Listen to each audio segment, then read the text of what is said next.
Everyone, welcome you all on my YouTube channel HSC teacher academy. कैसे हो आप सब? आई होप अच्छे हो गए।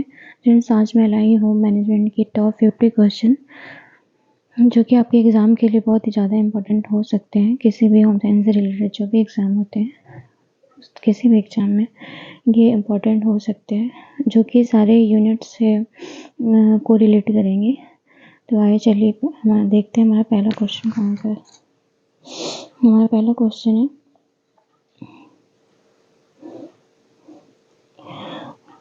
समाज की इकाई क्या है? पहला ऑप्शन है व्यक्ति, बी परिवार, सी समुदाय, डी गृह। तो फ्रेंड, समाज की जो सबसे लघुत्तम इकाई होती है, यानी जो स्मॉलेस्ट यूनिट होती है समाज की, वो होता है परिवार। परिवार से ही हमारा समाज शुरू होता है। ठीक है। सेकंड क्वेश्चन है, सूक्ष्म मानवीय साधन नहीं है। तो सूक्ष्म मानवीय साधन नहीं है पूछा है, तो नहीं पे ज़्यादा ध्यान देंगे इसमें। पहला ऑप्शन है ए ज्ञान, बी कुशलता, सी योग्यता, डी धन। ठीक है। तो इसमें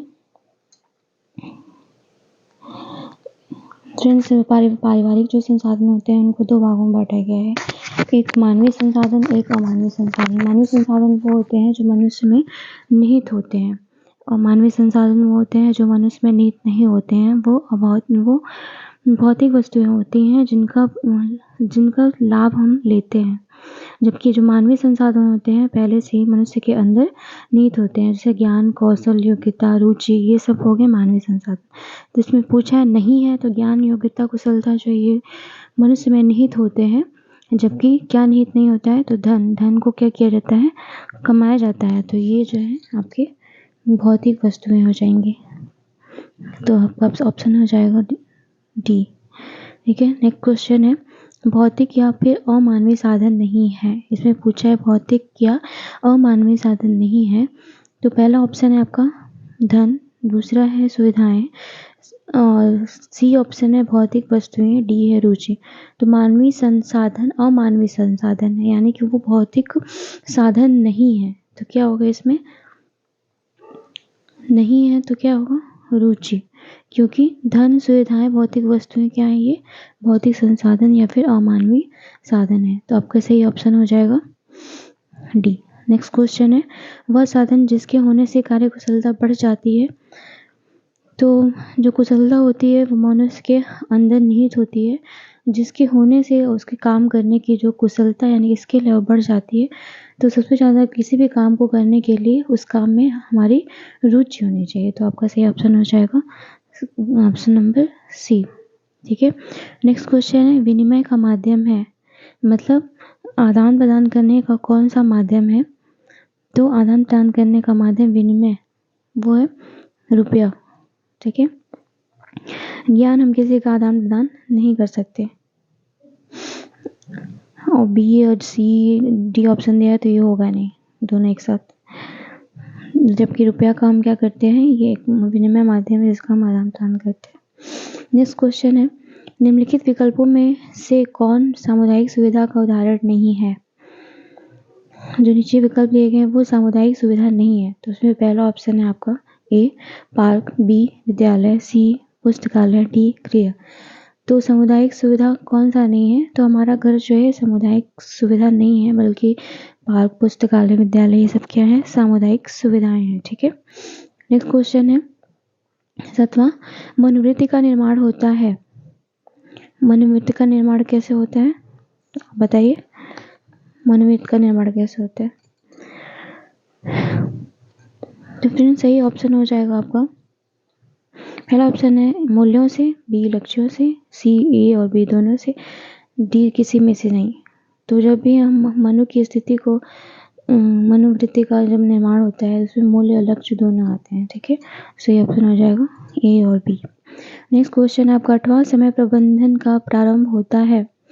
तो समय का प्रबंधन हम कैसे शुरू करते हैं? किसी भी चीज़ का प्रबंधन हम कैसे शुरू करते हैं?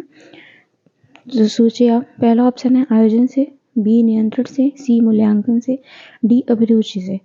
तो फ्रेंड्स, समय का जो प्रबंधन है या फिर किसी भी चीज़ का जब भी मैनेजमेंट करते हैं तो शुरू होता है कहाँ से? आयोजन से। ठीक है। नेक्स्ट क्वेश्चन है, परिवार के सदस्यों को कार्य बांटना किस चरण से संबंधित है?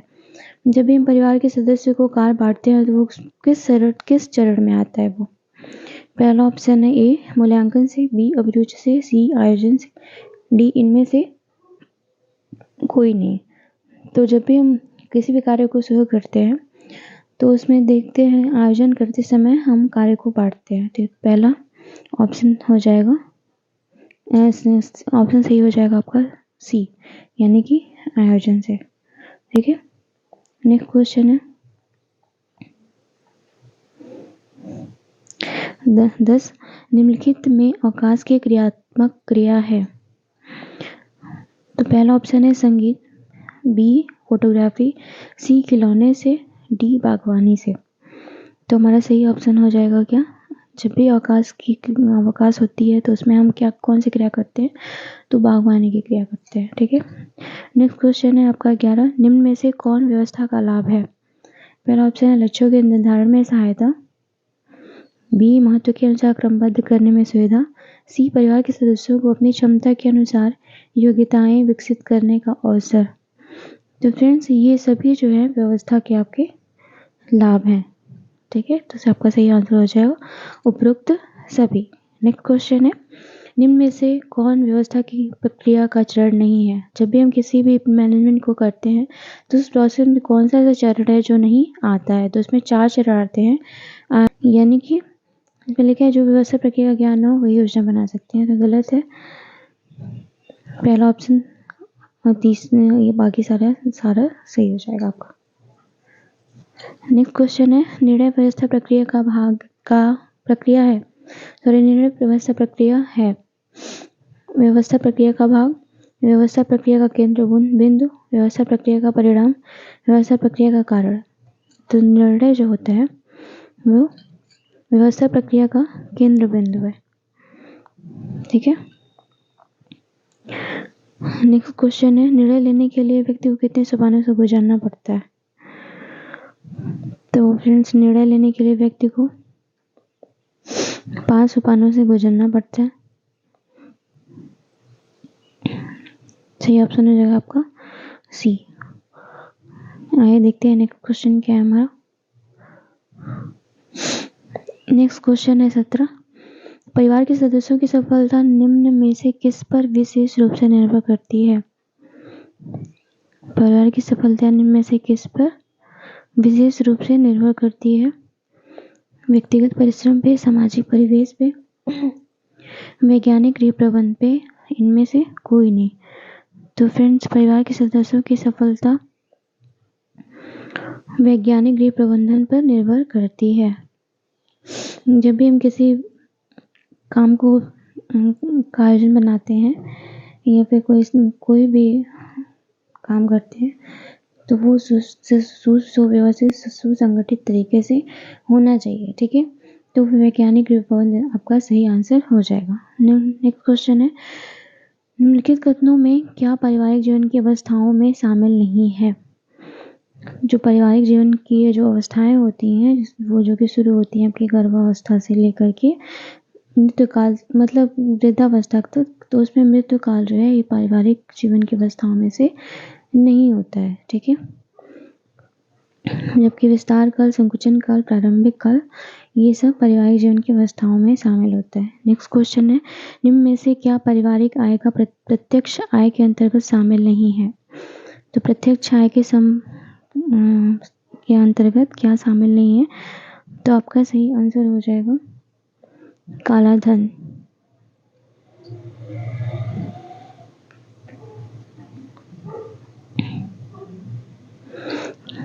जबकि मजदूरी, पेंशन, रॉयल्टी ये सब जो है प्रत्यक्ष आय के अंतर्गत। नेक्स्ट क्वेश्चन है अंतिम निर्णय से पूर्व सदस्यों को स्वीकृति नहीं लेने का क्या परिणाम हो सकता है। पहला ऑप्शन है निर्णय गलत हो सकता है, धन का अपव्यय हो सकता है, परिवार के सदस्यों में असंतोष हो सकता है, डी धन की व्यवस्था नहीं हो सकती है। तो बताइए सही आंसर कौन सा होगा।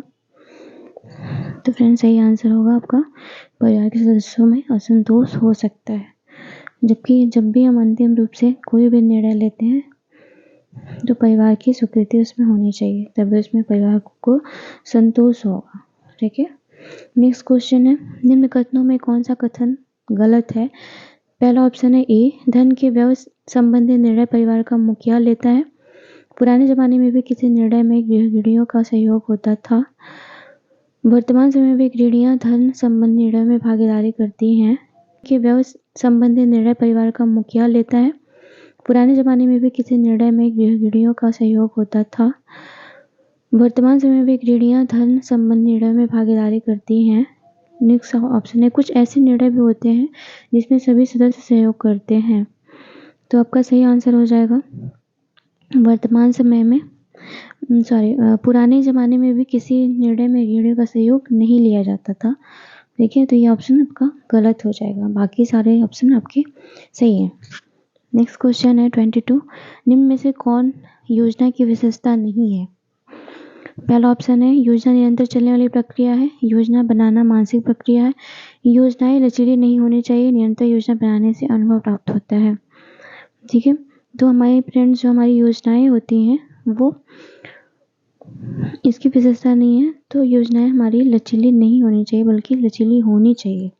ये ऑप्शन सही हो जाएगा। जब भी हम कोई योजना बनाते हैं, कोई प्लानिंग करते हैं, तो हमारी परिस्थितियों के अनुसार वो प्लान चेंज होना चाहिए। जैसे हमारा संविधान है, भारत का संविधान, तो वो भी कैसा है?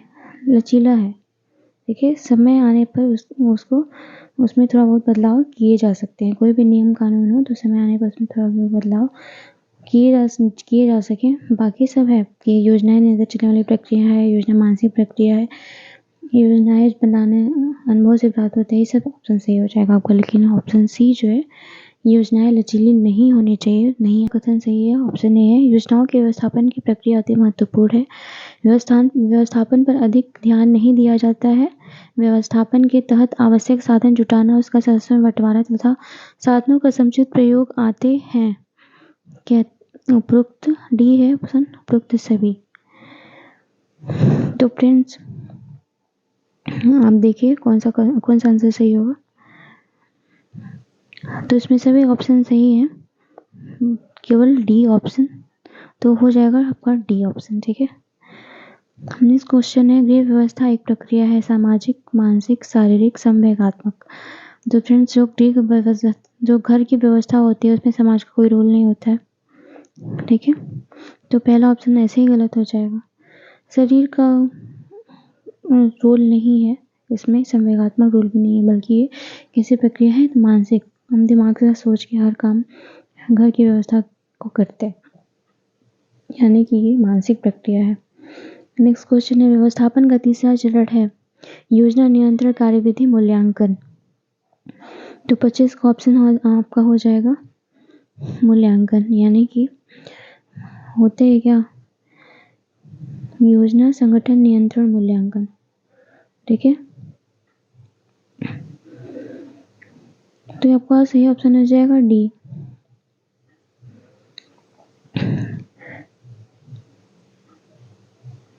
इसकी संगठन इसमें दिया नहीं है। ठीक है, नेक्स्ट क्वेश्चन है 26,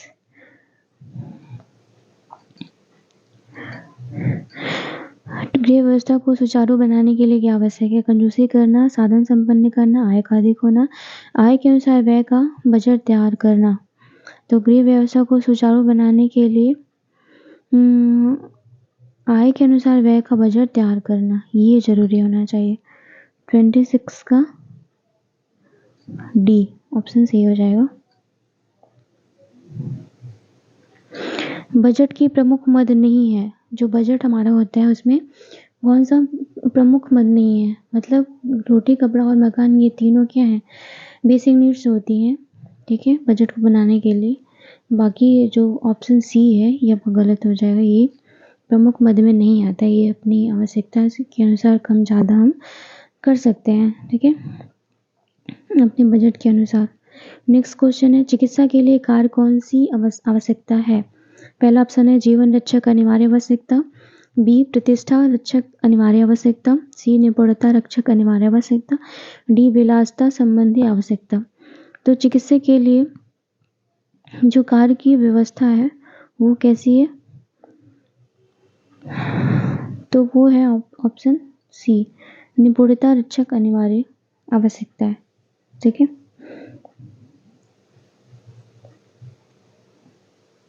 नेक्स्ट क्वेश्चन है आवश्यकता के तत्व हैं वस्तु की इच्छा, काफी धन, व्यय की तत्परता, डी ऑप्शन ये सभी। तो आवश्यकता के तत्व कौन से हैं इसमें? ऑप्शन सही हो जाएगा आपका डी।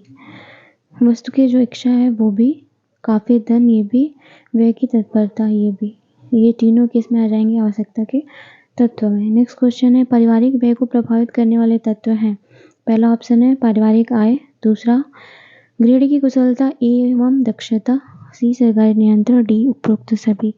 तो पारिवारिक व्यय को प्रभावित करने वाले तत्व हैं ऑप्शन नंबर डी सही हो जाएगा आपका। नेक्स्ट क्वेश्चन है आय तथा व्यय को प्रभावित करने वाला तत्व है। तो फ्रेंड पहला ऑप्शन है आपका व्यय का ढंग, बी व्यय का निर्धारण, सी घर की कुल आय, डी पारिवारिक सदस्यों का उत्तरदायित्व।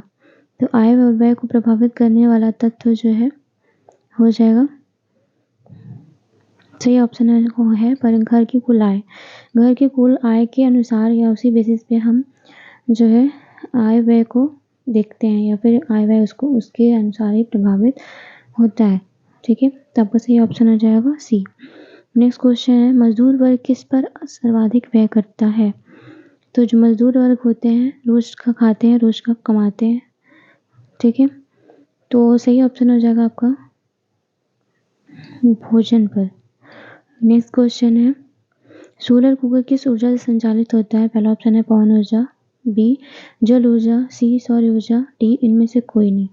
तो सोलर जो कुकर होता है वो सौर ऊर्जा से संचालित होता है। ठीक है, नेक्स्ट क्वेश्चन आपका हो जाएगा सी जो कि सूर्य के रोशनी पा करके काले धातु का बर्तन होता है काले रंग का, उसमें भोजन को सूर्य की जो रोशनी होती है उसके संपर्क से पकाया जाता है। ठीक है, उसे हम कहते हैं सौर ऊर्जा या फिर सोलर कुकर से ऊर्जा उसमें संचालित की जाती है, उसी के माध्यम से भोजन को पकाया जाता है। जो बर्तन होता है वो काला होता है और सूर्य की रोशनी को क्या करता है वो आकर्षित करता है और उसी के माध्यम से जो है आपका भोजन उसमें पक जाता है। ठीक है, नेक्स्ट क्वेश्चन है प्रेशर कुकर में खाना जल्दी पकता है क्योंकि आप लोग बताइए। पहला ऑप्शन है अंदर का दाब अधिक होता है, बी ऑप्शन है अंदर का ताप अधिक होता है, सी अंदर का ताप एवं दाब दोनों अधिक हो जाते हैं, डी उपरोक्त में से कोई नहीं।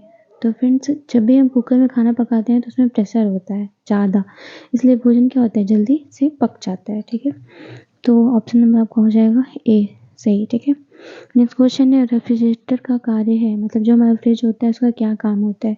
पहला ऑप्शन है खाद्य पदार्थों को ठंडा करना, बी भोजन को धूल एवं गंदगी से दूर करना, सी खाद्य पदार्थों की पौष्टिकता बनाए रखना, डी उपरोक्त सभी।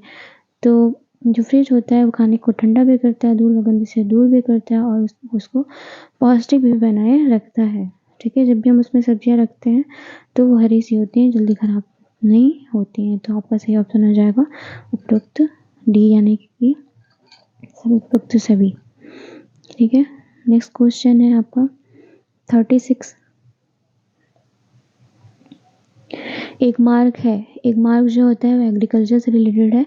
ये सरकार के द्वारा दिया गया एक मार्ग होता है। ठीक है, जो भी कृषि संबंधी उत्पाद होते हैं उनकी शुद्धता और गुणवत्ता के आधार पर उन पे ये चिन्ह लगाया जाता है जो कृषि से रिलेटेड होते हैं। ठीक है, तो ऑप्शन देखिए आपका पहला ऑप्शन है अंडे बनाने वाली कंपनी का चिन्ह है, बी पैकिंग कार्यों पर उपयोग किया जाने वाला चिन्ह है, सी वस्तुओं की शुद्धता या गुणवत्ता के आधार पर दिया जाने वाला चिन्ह है, डी उपरोक्त में से कोई नहीं।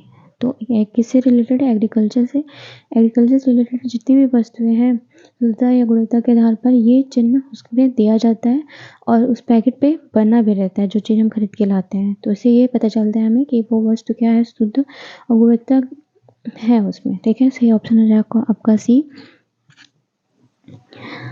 और पैकिंग कार्यों पर उपयोग किया जाने वाला चिन्ह होता है वो होता है आपका लेवलिंग। ठीक है, नेक्स्ट क्वेश्चन है ISI है। पहला ऑप्शन है भारत की पनडुब्बी है, भारत का चालक विहीन विमान है, वस्तु की गुणवत्ता पर दिए जाने वाला प्रमाण चिन्ह है, डी उपरोक्त सभी। तो आपका सही ऑप्शन हो जाएगा सी, वस्तुओं की गुणवत्ता पर दिया जाने वाला ये चिन्ह है। ISI जो होता है वो जो भी इलेक्ट्रिक सामान होते हैं उस पे ये चिन्ह दिया जाता है। सारी वस्तुओं का एक प्रमाणिक चिन्ह है जिसपे वो सरकार के द्वारा निर्धारित है कि किस पे क्या दिया जाना है। ठीक है, नेक्स्ट क्वेश्चन है, बचत के मूल तत्व हैं। जब भी हम बचत करते हैं उसका मूल तत्व क्या है? बचत की योजना, बचत की इच्छा, बचत की सुविधाएं। तो आपका सही आंसर हो जाएगा 38 का डी। ठीक है, नेक्स्ट क्वेश्चन, प्रत्यक्ष आय का साधन है। प्रत्यक्ष आय मतलब जो ऐसा आय जो हमें सामने से दिखाई दे। तो पहला है ऑप्शन ए वेतन, बी व्यापार, सी मतलब शिक्षा सुविधा, डी पेंशन। तो वेतन जब भी आता है तो आपको दिखाई देता है हाँ वेतन आ रहा है। बी व्यापार जब होता है तो भी दिखाई देता है कि व्यापार में क्या हो रही है, वृद्धि हो रही है। पेंशन भी आता है तो वो प्रत्यक्ष साधन है। जबकि शिक्षा सुविधा जो है, जब भी हम एजुकेशन लेते हैं तो उसमें कितने पैसे खर्च हो जाते हैं वो हमें पता नहीं चलता है। ठीक है, पैसे कहाँ कैसे लगे तो कोई नहीं जान पाता है। ठीक है, वो होता है आपका अप्रत्यक्ष आय। अप्रत्यक्ष आय का साधन मतलब वो आय नहीं है आपका, कैसे भी, चाहे प्रत्यक्ष रूप से चाहे अप्रत्यक्ष रूप से।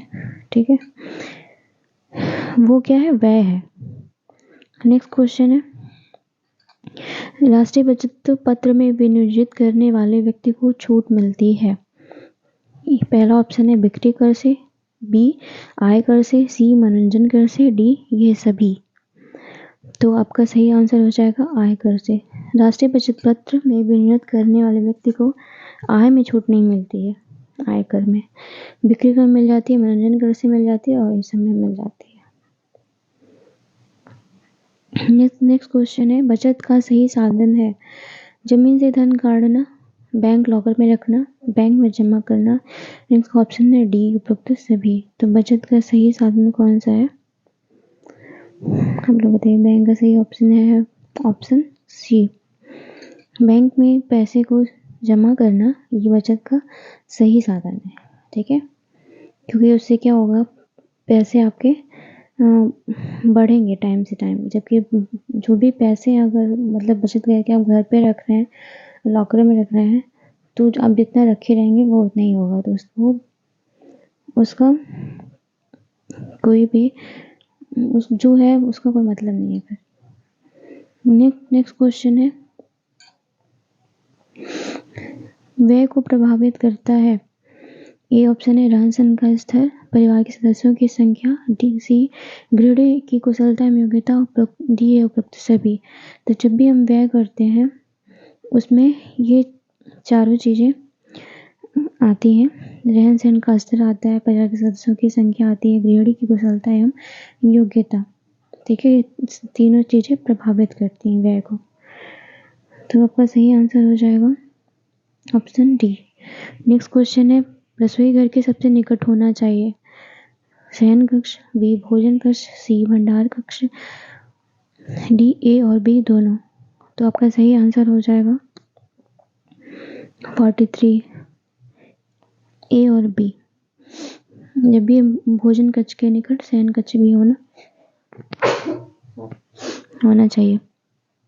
नेक्स्ट क्वेश्चन है, निम्न में से कौन सा उपकरण दाल पीसने के लिए प्रयुक्त किया जाता है? तो दाल पीसने के लिए कौन सा उपकरण प्रयुक्त करते हैं? Option number A mixer, B cooker, C toaster, D इनमें से कोई नहीं। तो दाल को पीसने के लिए हम किसका उपयोग करते हैं? सही ऑप्शन हो जाएगा ए मिक्सर। नेक्स्ट क्वेश्चन है, गृह व्यवस्था के आवश्यक तत्व हैं। उपयोगिता, सुंदरता, अभिव्यक्ति, ये सभी। तो आपका सही आंसर हो जाएगा ये सभी।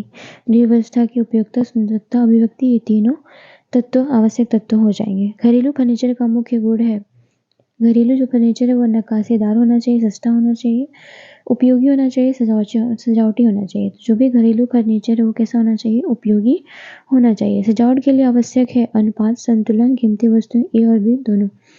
तो सजावट के लिए अनुपात और संतुलन दोनों होने चाहिए। ठीक है, ऑप्शन नंबर आपका हो जाएगा डी। ठीक है, नेक्स्ट क्वेश्चन है, आदर्श बजट होता है घाटे का बजट, संतुलित बजट, बचत का बजट, इनमें से कोई नहीं। तो आदर्श बजट जो होता है वो होना चाहिए आपका बचत का बजट।